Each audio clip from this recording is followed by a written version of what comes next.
We're at the backstage area, the VIP area at Spin Rock, and finally we found the guy, Jake from Cyhra. Hey, How are you? nice to see you, man. Yeah. Well, this is amazing. I never thought I'd meet you here. I mean, you're not performing here, but you're still doing a lot of interviews. Yep. You're doing backstage stuff, you're doing siding, and you released the new single today. Yes, and that is obviously the reason why I'm here. Okay. So we released the brand new single "Life Is a Hurricane" today, Yeah. and it has been streaming now for a couple of hours. And we released the video earlier this morning as well. And so far, so good. I haven't had time or internet access to actually see if people like it or not.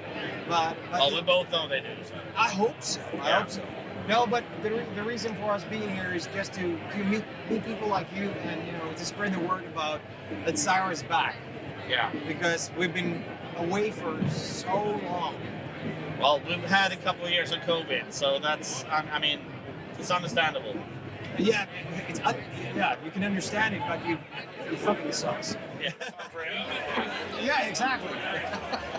No, but So South America, I'm guessing, I mean, it was not so long ago you were in Asia, right? yeah, Japan. Yeah, Yeah. We will absolutely go back to Japan as well. I heard it was a For success. some reason, yeah, absolutely. 9 shows in 10 days. That was, Oh my God. that was crazy. But I don't know what it is with my own songwriting. I'm not going to take all the credit for Cyhra songwriting. Obviously, we're several people that write songs. But all the bands that I've ever been in has always been kind of hype in Japan. Yeah. Amaranth had like a big thing. My first band, Dreamland, was a big thing over there. And now Cyhra. So How is it going on stage in Japan? it's like going on stage in any other stage all over the world, but the audience, on the other hand, is upside down. They respect and they show such respect to what you're doing. So in between songs, they're completely quiet. You could hear a needle drop. Really? Yeah, and that is hard being a frontman because like You want it to being be a like frontman, it? you want to be like you want to interact. Yeah. And I did a funny thing this year. I actually went out and say like, "Do you want it on the song?" And they say, "Yeah." Do you understand what I say? Yeah. Do you want us to go home? Yeah.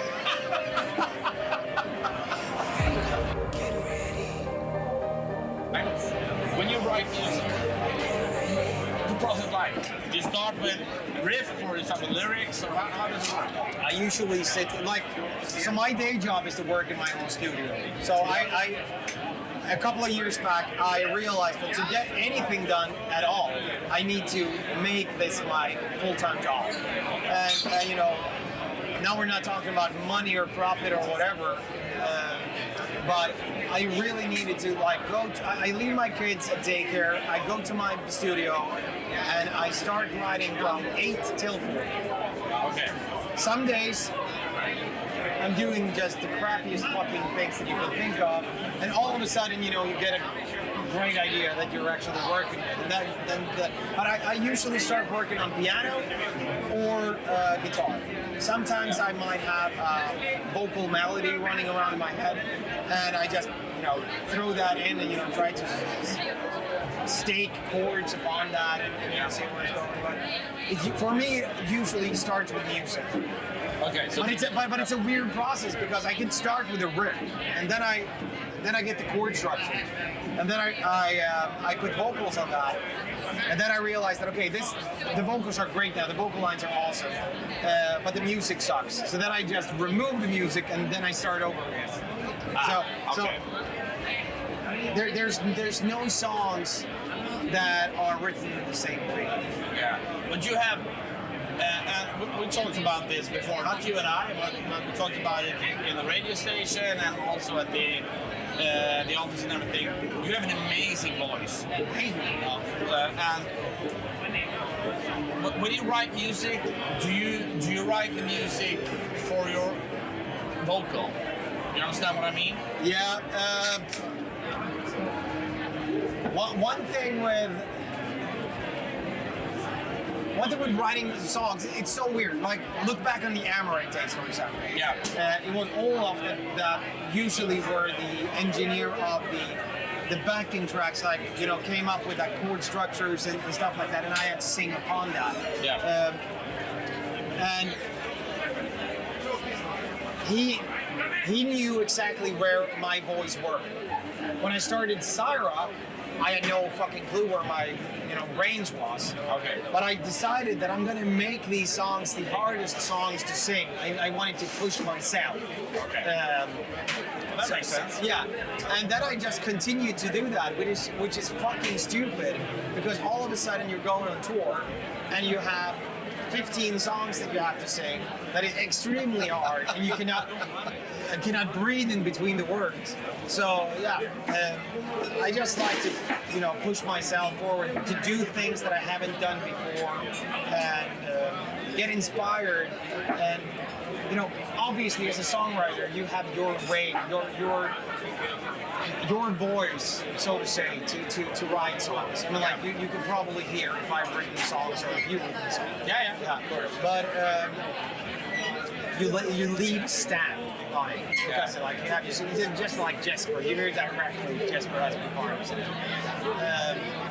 But I always try to push that harder. Catch me in my pride. How can I It's so funny because I've always sucked at picking singles, because as a songwriter, you're getting way too attached to your own music, because you sit with a song for, sometimes a song can take, you know, 30 minutes to write. Yeah. But most songs takes like months to, you know, finalize, and you're tweaking and you're removing and you're fixing and, you know, you're changing lyrics or whatever. But you're getting too attached to it. So then when you're picking singles, your brain tells you that, you know, you put so much effort into this song, so that should be the hit song. That should be the single. Yeah. And I've done it so many times where I try to push record labels to say, this is the song. And they say, no, it's this song. And for some reason, it's always the songs that you have worked the least on that becomes the hit songs. Well, that's interesting. Then you should just make, you know, 10 songs a day. Yeah. I'm gonna make a solo album soon, and that is actually exactly what I'm trying to do with the songs that I'm writing for my solo album. I'm just gonna go with the flow, keep whatever it is that I'm doing, and just let it be. Well, that's gonna be interesting. So Maybe it kind of suck. when will that happen? I don't know. I just started to write, so hopefully I will have at least one song out this year. That's amazing.